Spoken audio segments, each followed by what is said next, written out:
And look, we're live. Yay. Welcome to the Standout Show and the launch of our new monthly forum, the Market Less, Matter More Mastermind. And to give you an idea of what we're up to today, I'm going to start with this question. So, what if all the marketing must-haves and the to-dos and the busy work that you're up to is actually the culprit that's keeping you from doing the right things that will bring you customers? Because here's the thing, in order for you to be really successful in your business, what you really need to do is create meaningful connections with your customers. We're on a mission to help you filter out all the market tactics that don't fit you so that you can focus on what really matters, connecting on a deeper, more meaningful level to attract your best customers, and in a way that's uniquely and authentically you. So this show is for entrepreneurs who want to build a sustainable, profitable business, and it's for those who want to do more of what they love, have more impact, and spend a whole lot less time marketing. All right, today we have two guests. First up is relationship marketing expert and host of the Sequence Over Strategy podcast, Michelle Warner. She is, first of all, I just want to pitch her podcast. I just binged listened to all of the episodes. There's just, 4 or 5 right now because it just launched and it's really good. Go binge it. And what she's talking about today is the marketing strategy our content-obsessed world forgot to mention, which is relationship marketing. So, and guest number 2 is Tiny Marketing Agency founder, and she is the host of the Tiny Marketing Podcast, Sarah Noel Block. Sarah is going to talk about lean marketing in 6 simple steps, which is all about how to create a lean marketing strategy for your B2B service business that you can maintain even without a marketing department. So stay tuned. Here we go. And let's start the show.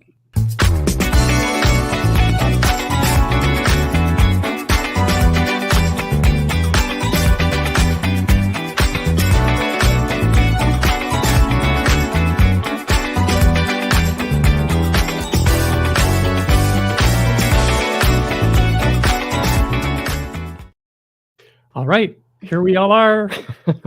Welcome, you guys.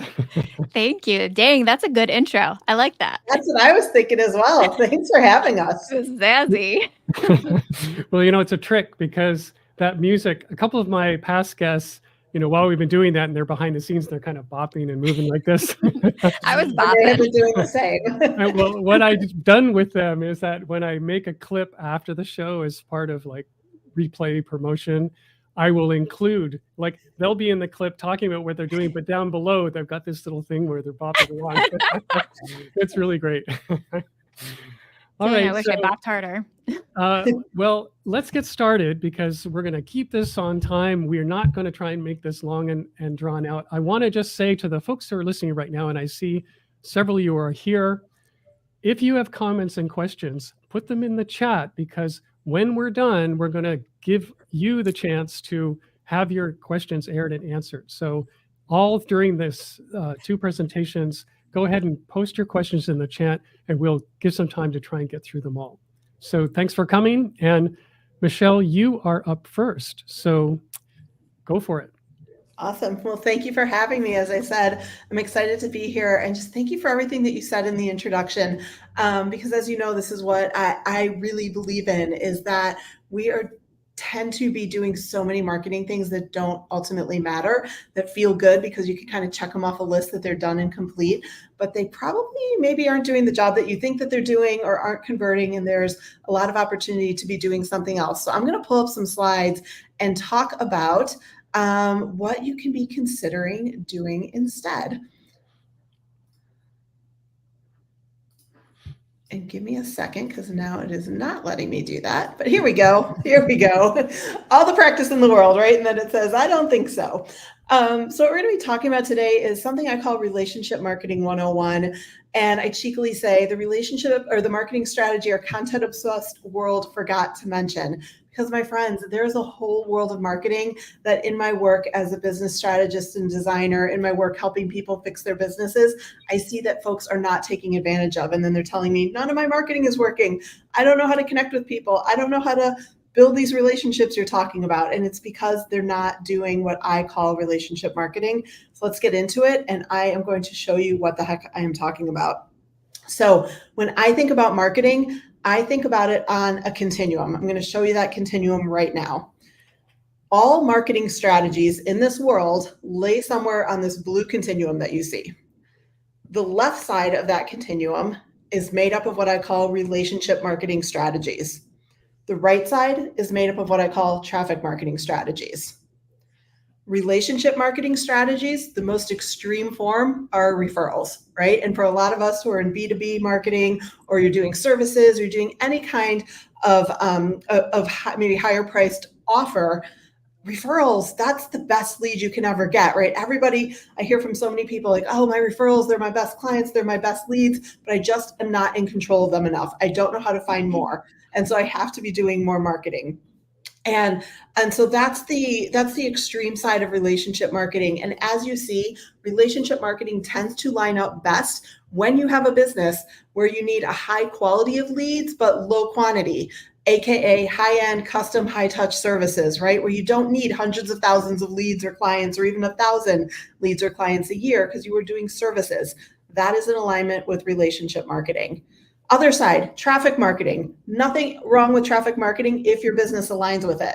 The most extreme form of traffic marketing, mass marketing. I always love to call out like Old Navy, or I live in Wisconsin, so I call out Kohl's lovingly because they are headquartered here. Anybody who is pummeling you with coupons all day in your inbox, any kind of direct marketing, all of your junk mail, that is the extreme form of traffic marketing. And that at its extreme is when we need low quality leads, high quantity, because you got to pump them through a marketing funnel. And here you're talking really low conversion, right? You're probably talking about services that are relatively entry level or mass market. At its extreme, we're talking conversion rates, probably less than 1%. Whereas over on the relationship side, we're talking very high conversion rates. They can be upwards of 90%. So you can also look at this continuum for going left to right in terms of what is your expected conversion rate. Again, over on the left-hand side, very high conversion rates, 80, 90% is not uncommon if you do it right. All the way over to the right, you're going to get really low conversion rates. And all of that is normal, but it has to be in alignment with the product and service that you are offering. And we can then extrapolate that every single marketing strategy that's out there lies somewhere on this continuum between our two extremes, right? So if we're talking about posting on social media, if we're talking about writing an email newsletter, launching a podcast, all of those things lie somewhere on this continuum between relationship marketing and traffic marketing, and somewhere again in that kind of conversion play of, hey, what kind of relationship am I expecting to build with someone through this strategy? If it's a better relationship, they're probably over on the left-hand side and it's a relationship strategy. It's a little bit more transactional. They're probably over on the right side. Now, here's the trick of this. Relationship marketing, it is a little bit in the gray areas. It's pretty nuanced and it's hard to teach. And so tons and tons and tons, if not like probably well over 75%, if not well over 90% of the marketing strategies that you see talked about are traffic strategies. Here's the deal though. Half our business models are more in alignment with relationship strategies. And I would argue that every business out there, every product mix, every business model actually also has a spot on this continuum that is most in alignment with its services, with its product mix. So again, like if you're selling, high-end custom high-touch services, you are in alignment somewhere on this relationship side of the continuum. But guess what? A lot of the marketing strategies you're taught are probably over on the traffic side of the continuum because they're easier to teach. That's where we're talking about social media, email marketing. It's stuff you're a little bit more in charge of because you can just check off your list and say, okay, great, I posted on social media today. And that's not necessarily bad, but if that's all that you're doing and it's not in alignment with your business model, I am guessing, because I hear about it from people all day long, every day, that you're probably a little frustrated by the results of your efforts. And it's not that you're necessarily doing anything wrong. And this is, Brad, thanks for bringing up the podcast, because this is something I'm really trying to teach on the podcast, is that you can be the most brilliant social media person in all the world, and you can be amazing at it. But if your business model is more aligned with relationship strategies, where maybe social media is not at the top of that list, it doesn't matter how good you're at it. You are at it because it's not in alignment with your business model. And therefore, there's going to be what we call in the business world, there's going to be noise in there, aka inefficiency, aka it's not going to work as well as you want it to work. And so it's really important before you pick any marketing strategy to take a beat and say, hey, where is my business on this continuum? And therefore, what types of strategies should I be choosing? Should I be looking for relationship strategies or should I be looking for traffic strategies? And when you do that, then your world starts to change in terms of marketing because now you're choosing things that are really in alignment. And let me share, and I just talked about why all this matters. It matters because you have to be in alignment and people don't understand that. And I talk to so many businesses who are in alignment with the relationship marketing side of the spectrum, but don't even know relationship marketing exists. So when they're in that world where they're getting all these referrals and they say, oh, I wish I could have more referrals, I better do some marketing. What do? They overcorrect and do a bunch of traffic marketing and then wonder why it doesn't work. And it doesn't work because what they should be doing is finding some strategies that sit on this left-hand side with the relationship thing. And then let me show you why this actually matters and why you have so much inefficiency if you place yourself on the wrong side of the spectrum. I already said that relationship marketing inherently has higher conversion because of how it's designed. You're looking for less leads. You're looking for higher quality leads, i.e. better fit leads. Traffic side, you're looking for more bodies, more leads to put through something that's designed to be low conversion. So what does that actually mean? If you think about it, what that means is that the flow of the two funnels is opposite. You're actually creating a different type of movement in each of them. So if you're moving against that flow, you're going to screw yourself up. Let me show you what that means. I break marketing into 3 stages. Awareness, people need to know you exist. Engagement, they kind of need to understand what you're talking about, however they met you in awareness, like you're meeting me right now by talking about relationship versus traffic. So in engagement, you kind of need to understand more what that means for you. Maybe you need to hang out with me and plot where your marketing is right now in that continuum and really bring it home for you. And then sales, they need to buy something from you. So in any type of marketing, whether you're on that relationship side or that traffic side, you have to work really hard at one of these stages to create some momentum. And by working hard, I don't mean hustle. I just mean you have to have impact at one of these stages. But the stage that you have to have that impact is the opposite in relationship and traffic marketing. And this is where we get screwed up when we are working on the wrong side of the continuum, because you start having impact at the wrong place, and that just makes it harder to get your marketing through. Let me show you what I mean. In a relationship sale, we want to engineer leads that look like those referral leads. Well, what do referral leads look like? Referral leads look like a snowball running downhill. You work really hard at the awareness stage because people become aware of you when somebody sings your praises, and that has a ton of impact. And so what happens is that the sale is basically made during that awareness stage. And then it's a snowball running downhill during the rest of the marketing cycle. You're just talking logistics. Is this a cultural fit? Is this a schedule fit? Is it a budget fit? Right? But you don't have to convince them anymore. They met you at that awareness stage. They're in. So you are trying to create the momentum of a snowball running downhill. And if you don't get that referral moment, then your job is to figure out what are marketing strategies that I can deploy during awareness that will have that same impact, that will have people, that where I can work hard and have people really invested very early on with being, all in on the sale very, very early. That's how you create that high conversion stuff. Traffic is the opposite.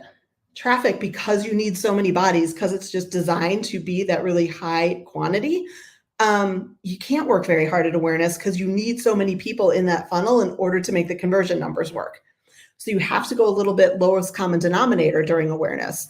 Whereas awareness and relationship, you are trying to have massive impact for the absolutely correct people, and everybody else, who cares, right? Because they're not your people.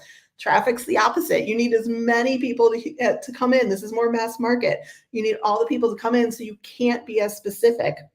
And therefore, you can't have as much impact because it's going to be, by definition, more generic. So when you do that, you haven't had this huge impact on people. You haven't built any loyalty yet. They don't know who you are. They've just kind of run across you and probably signed up for something that's relatively generic. So now your job gets harder. Now you got to climb a mountain. I actually call it pushing a boulder uphill, right? Instead of creating that snowball running downhill, we are trying to push a boulder uphill to get people over the edge. And now your sale becomes the place where you have to work really hard. And that's where we see, you getting bludgeoned by coupons and email. That is them working really hard at the sales stage in a traffic funnel to get you over the edge.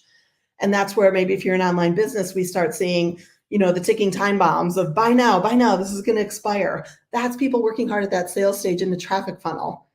And then you can imagine when you cross these streams, if you will, if you're trying to sell a high cost product through a traffic funnel, and now you're pushing really hard at the sale, that feels really icky and really, really gross. And that's where things start to get really inefficient and not work well. And it's because you're creating these opposite momentums. And that's why it's so hard. Just go all the way to the back to this as I wrap up. That's why it's so important to understand from the jump, where does your business model, where does your product mix lie on this continuum? And then therefore, how can you start picking strategies that are going to create those, whichever version of the movement that we just looked at? Are you trying to create the movement in a relationship funnel, trying to create the movement in a traffic funnel? And for most of you, I'm guessing this might be a little bit of an aha moment that you need to move over to the relationship side a bit. And that's where we get into looking at the importance of building relationships and why that is so important, because you flip that mindset from getting a ton of numbers in, and instead you start zeroing in on who exactly do I need to know and why, and focus there. So with that, I know we have a ton of else to cover, so I'm going to stop here. I know we can have questions at the end, but Brad, I'm going to throw it back to you so that we can, get into a conversation and keep the show moving. All right. Well, that was awesome. I want to say that you reminded me of something in your snowball analogy. Yeah. There's a film called Mosquito Coast, and in one of the sort of peak scenes, this guy who's in the middle of the Amazon jungle has created a way to make ice, and he wants to bring ice to this tribe in the middle of nowhere that has never seen ice before. And he's like, this is going to change their life. And so he takes this giant block of ice and he goes through tons and tons of trouble of hiking and lifting and whatever through this jungle. It's super arduous. Finally he gets there, he unwraps it, and of course the ice is melted. And I was going, that is so much like what you're talking about. Yeah, 100%. I've heard of that film. I'm going to need to check it out now. Yeah, 100%. That's, you're working against yourself. Yeah. Eva, do you have something you want to share as a takeaway?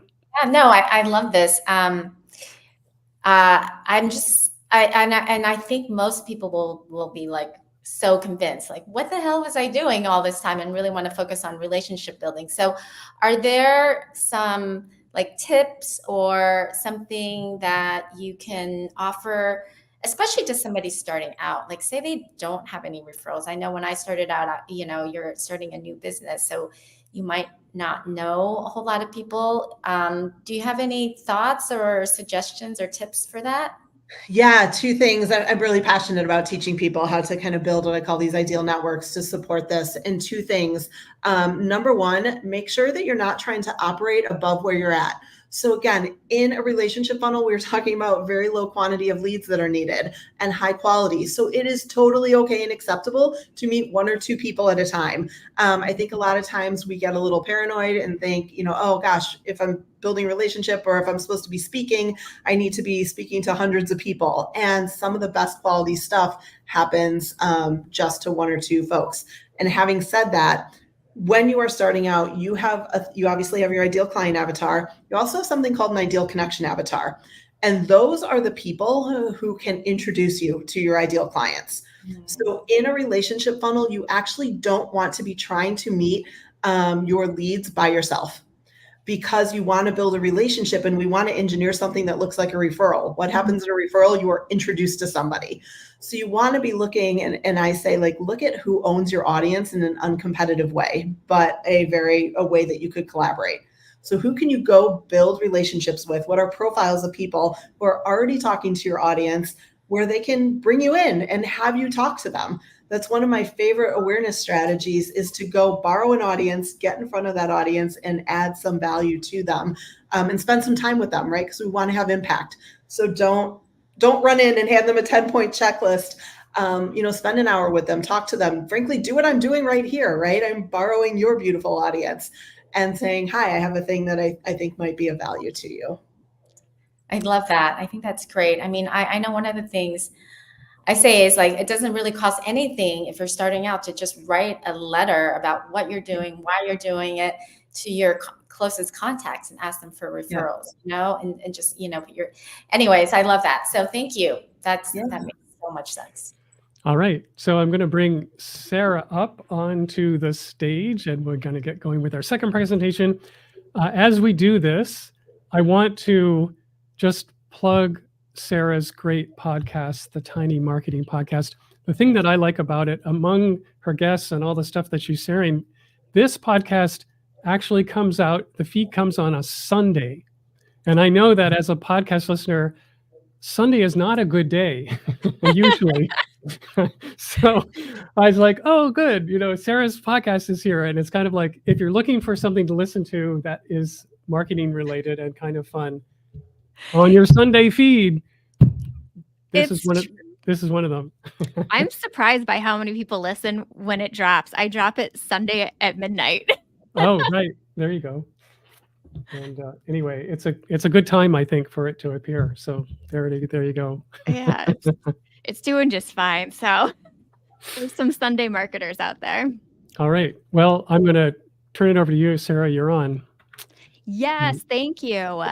My talk plays so well with Michelle's because everything that I'm teaching you today with this tiny marketing strategy is about building relationships and how you can do that at scale. So it's kind of like, going back in time, looking at her presentation, that relationship versus mass market, it kind of meets you in the middle there, where you're leveraging visibility and authority marketing to build relationships.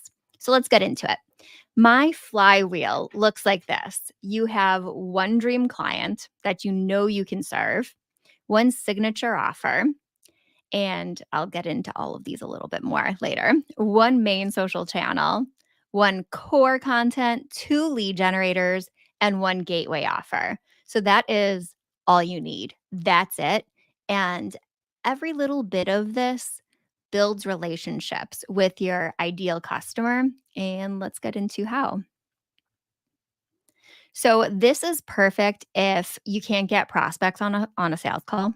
You're struggling to network. It doesn't really feel good to you and you're not sure how to do it without feeling awkward. If you're getting too many wrong fit leads, if you're getting pushback on if you can solve the problem, if you can't get prospects to even notice you exist, you're lacking visibility and authority, and you're getting objections about your price, this strategy will work for you because you're building trust every step of the way and you're building relationships. And as Michelle was saying, that warm introduction to someone is a great way to get a job. So, one dream client. To make this whole strategy work, you need to start with having one dream client that you want to clone. So, look at your favorite client. Who do you want to replicate? Start interviewing them, finding out what their biggest challenges are. What do they wish that your offer looked like? What transformation would they love for you to go through? And if you don't know who your dream client is, you can start having those conversations with people that you think might fall into that bucket. Review the sales transcripts from the calls that you've already had to find out what are the challenges that they're going through, what goals do they have. Join forums where they're likely hanging out and do a little digging. People are asking questions, asking for advice on there all the time. That's a whole lot of information that can help you market better. One of the things I love to do is I look at the reviews for books that are similar to my offer. So like StoryBrand is similar in that you're talking to one specific audience and you're making them the hero of the story. But, I do things a little bit different. So what I did is I took the reviews from StoryBrand book and put it in ChatGPT. And I said, ChatGPT, tell me, what do people wish was in this book that there isn't? What do people complain about? And that gave me a whole lot of ideas about how to position my offer because I knew that the people likely reading this book are my ideal customers, but I want to know what they want from my offer. And start scheduling connection calls. Those are easy, no pressure conversations, just networking conversations. But it's a good time to start talking about what your offer is, what you're considering to be an offer, and just get some feedback on it. And 50% of the time, they'll be like, you know what? I know somebody, or that would really be a great offer for me. So you can get feedback and potentially start teasing out the offer and getting people on a wait list for it. Now, if you have no idea who your dream client is, you're not alone. Lots of people don't know when they are just starting out. It takes time and testing to see who's the perfect fit for your client. So these are some questions that you want to start asking yourself. What problem do I solve better than others? What transformation have I helped people go through? What challenges would someone need to be going through to need that transformation in the first place? What type of person or business would feel this pain the most?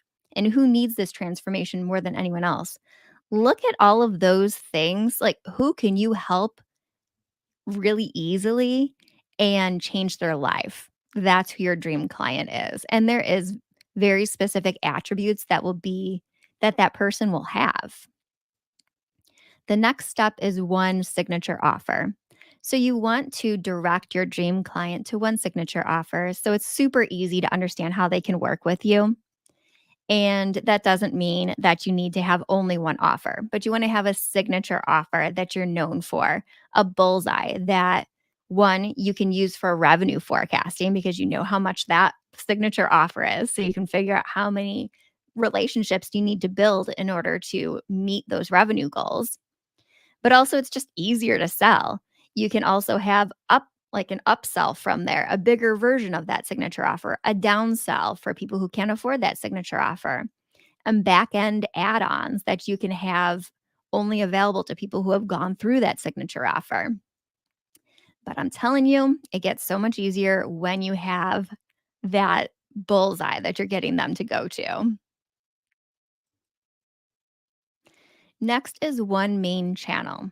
So, despite what you hear, you don't have to be everywhere. You don't have to be on every social media channel. But I do recommend that you have profiles on all of those channels. So, choose the one channel that your customer is most likely on. And if you're having those conversations, like I said during the dream client section, you'll know what channel that they're on. But on those other channels, lock in your accounts on all of them. So, and put the little location emoji and say what channel you're actually spending time on. So like the little emoji and then LinkedIn. Find me at LinkedIn. And then use the pin post to do three things. Tell them what you do and who you do it for. Take them to your lead generator and tell them where you spend your time online. Now, your main social media channel, that's where the relationships are being built. I use LinkedIn for that. And if you are in all of the different channels, you're not going to be able to build relationships and understand the algorithm on all of those channels, not when you're one person. So, I have to close these chats because they are distracting. So you want to use that main channel for relationship building and getting known, building that visibility there. One core content. Choose one core content and a cadence that you can commit to. It's all about trust. So that core content, if you say you're going to produce your podcast once a week and then you show up every 3 months, you're going to lose some trust.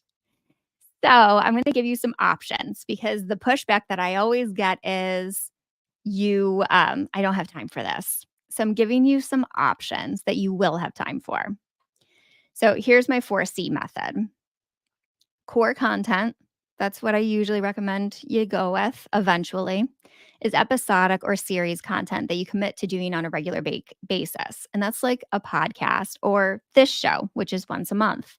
So you see, it could be once a week, it could be once a month. Just commit, do what you say you're going to do.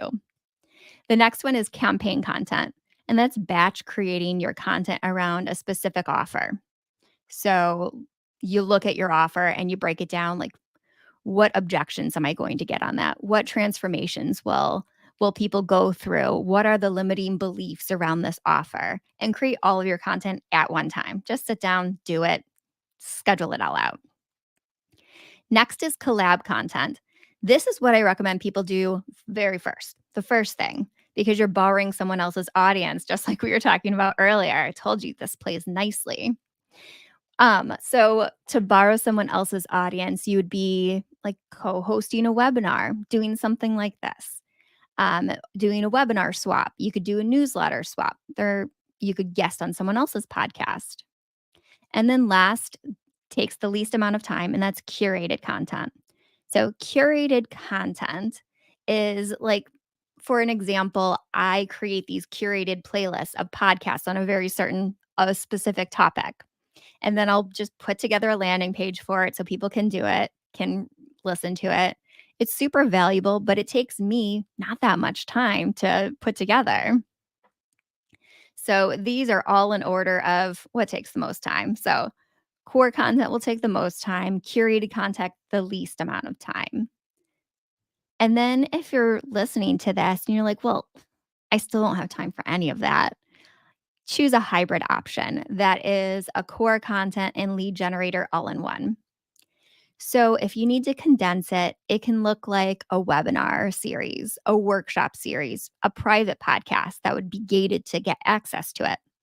Virtual summits, audio summits, panels, networking events, roundtables, all of those things drive a ton of value for your audience, and they're worth submitting your email for.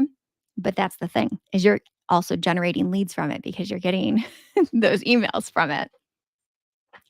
So if you have next to no time, do the hybrid option. The 2 lead generators is the next piece of this flywheel. So you want 2 lead generators. You want one that's passive and one that is active. So a passive lead generator is always on. It's like a quiz, a PDF, a template, a private podcast, a guide, mini course. It lives on your website. It's maybe a pop-up that you'll see there. And maybe it's in your email signature, but it always exists. An active lead generator is time sensitive. So this can look like a panel, a webinar, a workshop. It provides some FOMO, and it will get a rush of people all at one time because there's a time sensitivity to it, obviously, hence the name. And they need to do it within a certain amount of time, where the passive lead generators drip, but you constantly get new leads, but they drip in slower, where you're going to get a bum rush with the active. So I recommend both. One gateway offer is the last piece of this flywheel. So this is a high value, low cost entry point to working with you so you can earn trust with people. This can look like a lot of different ways, but I'll get into that in a second. Pick one that's easy to replicate because it's high value, low cost. You want it to be easy enough to do. Is there a part of your bigger signature offer that you can break off into a standalone? Like my strategic story, I broke off the beginning part of it into the strategic spark, which is valuable enough on its own, but it can stand alone and someone can take it and execute it on their own. And then what is something your dream client needs to be prepared for to work with you on that bigger offer? That's another great opportunity. So you can, like, whatever would be in the pre-work category before they work with you on your signature offer could be a gateway offer. So this can look like an audit, a strategy, a report, a brief. These are all great ways to gather information about your client and build out something that can be useful to them that you can execute or they can execute. That's why it's a gateway offer, because it provides a mechanism, like a scope for what you can do, but they can also take it and run with it. The point is you want to earn their trust. That's why it's low cost. They're testing you out. They're seeing if you're a good fit. And then understand the scope of what they'll need in the future. So when you do these gateway offers, you're gathering all of the information that you'll need about them and you'll know what you should be selling on the back end, what you should upsell them to later, or what would make sense a quarter from now. And I would just want to add in there, whenever you can put in optimizations or audits within like every quarter, and those give you opportunities for upsells later on with your signature offer. And guess what? Once you've completed enough of these gateway offers, you circle back all the way to the beginning and you can refine everything. So, your gateway offer allows you to interview your dream clients. You understand where they're at now, the challenges they're dealing with, what their goals are, where they spend their time online, how they make buying decisions. And then you can go all the way back to the beginning and you can refine it. Like, okay, I've done these gateway offers and I've realized I don't really like working with X. So you can cut that and make a new dream client avatar. You'll have a better idea of what that signature offer should look like after learning what transformations they want. You'll know where they spend their time online, what kind of content they like, what lead generators would actually benefit them. And then you start all over again. So it all plays really, really nicely together. And that is that. That is the entire tiny marketing strategy flywheel that gets better and better every year because you're getting the information you need from that gateway offer to refine it.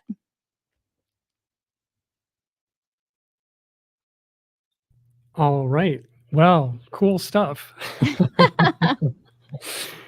Yeah, got a couple takeaways that I just want to share quickly. One is just that the whole thing about one, like focusing on one, I can't underline that more, Yes, emphatically. It's like me if either. the trouble with entrepreneurial folk, and I am as guilty of this as anyone, is that the reason that we do the stuff we do is we have tons of ideas, we're super creative, and we're completely addicted to the new, the shiny. It's like, oh, I have 100 ideas this morning. Let's do all of them. Yeah, you know what? The best marketing, the most successful marketing feels really boring to you because it's Right. working and it's repeatable. Right, exactly. Yeah, that's so completely true. And the other thing that I just want to share is just that I think between you and Michelle, a lot of the work that I do in the marketing realm is really combining what you guys have both been talking about. I mean, this is an example of that. I look at, well, how can I develop a really cool bunch of relationships and bring on some of my favorite people and/or somebody who might possibly be a dream client and have a real genuine, long, meaningful exchange with them, and do it in a way that not only are we doing it, like whoever I'm with in this process, but now, as we see in the chat and the people who are watching live, there's a bunch of other people participating at the same time, which is more relationship and community building. And then, of course, because all of this is being recorded, in fact, this is being recorded on 4 separate pieces of recordings, like 4 separate videos. Now I have, if I want to do content marketing, if I want to get on that gerbil wheel, I've already got a ton of content just from this one event. And that is going to last me for some time to come in terms of who else is interested in sharing that around and all that kind of thing. And this people think about content creation and content marketing and podcasting and all these things, they have this vision of it that makes it seem much harder than actually it really needs to be in many cases. Yeah. And that's it. Content marketing is such a great relationship builder when you are collaborating with people. We met through content marketing. We did. Right. All right. Well, we have a couple. Let me see here. All right. So Brady's on here and he says, let's see if I can bring this on. What's the best way to know when to upsell somebody? What is the best way to know when to upsell someone? So what I do is during that scoping period, during that gateway offer, I have already identified the roadmap of what would make sense for them to do a year from now. So I just plan into my signature offer quarterly check-ins or audits, optimizations, so that I have a reason to say, okay, this is this is the point in the year that you should be doing X. So let's get this rolling. So that's how I do it. Right. Cool. Well, all right. So there's a longer list here. So it says, let's see. Okay. So percentage that we should be targeting. I have clients that want to upgrade, but then they decided they don't want them to because we tried to. The whole thing is in here. Well, I'm guessing. We tried to upsell them too much. That's the end of that sentence at the end. Oh. If you plan it out in the gateway offer, like when you are delivering whatever that documented gateway offer looks like, and you put in there what would make sense for them to do, what their roadmap looks like, then they're primed and they're expecting to hear from you at certain points in the year on what would make sense. So that's an easier way to do it. And also just read the room. You know, when you're having those conversations with people, if they're interested in upselling or if they're like, all right, I've maxed out my budget, enough. So it's a little bit of strategy within that initial scoping period and a little bit of psychology and reading if they're interested and open to it. Yeah, great. All right. Eva, you have something you want to share? Question? No, I thought it was great. I talk a lot about content marketing too. It's so hard to get clear on your content. Do you have like suggestions for people if they're not sure how, like what content what to say? Is it from your research, or how does somebody get started? Well, if you don't know what to say, the first thing I do is go on my sales transcripts and start seeing what questions pop up. Just listening to people helps a lot.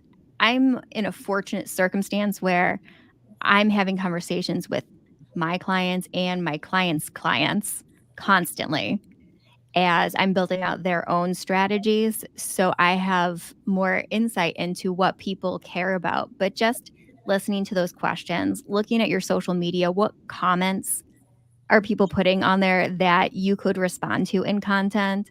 All of my friends joke because I say everything is content. Basically, every conversation I have, I can tie it back to some sort of content. But it comes down to what are those frequently asked questions? Go through your offer. When I don't know what don't know what to talk about on social media, I pull up this flywheel that I showed you guys, and I think about the questions that come up about little pieces of it. I just break off a little piece of it and talk about it. Yeah. No, I love that. It's like we make things so complicated, right? Yeah, and it's all probably right there on your website. Just break a little piece off. Yes. All right. Well, I think we'll start to wrap this up. I want to just thank you both for coming on today. This was really cool. This is the first iteration of this particular forum. It's going to happen on the 4th Wednesday of the month. And Michelle, if people want to reach out to you and follow up and connect with you further, besides your podcast, or in addition to your podcast, what's the best way for them to do that? Yeah, they can always reach out. My website is themichellewarner.com, and there's plenty of places to connect with me there. I host a free monthly event where I answer a bunch of questions, probably similar-ish to this. So you can register there. It's called the Tiny and Strong Roundtable, and you'll see that right on my homepage at themichellewarner.com. All right. Well, we'll make sure that links to you are going to be in the show notes when the podcast of this recording comes out. And Sarah, how about you? What's the best way to connect with you? One, I just want to point out she's doing a hybrid strategy, the core content and lead generator. They can find me at sarahnoelblock.com, my name. You can go to sarahnoelblock.com/club if you want to watch the whole masterclass on the piece that I talked about today. There's a bigger version there. And you can learn more about how to join the Tiny Marketing Club. And, I'll hold your hand as we work through your own marketing. All right. Well, again, thank you all for coming on today. This has been brilliant. And for all the folks joining live, thank you all for being here, and stay tuned for more of this coming on the 4th Wednesday next month. And with that, I'm going to say goodbye. So long. Thank you so much for having us.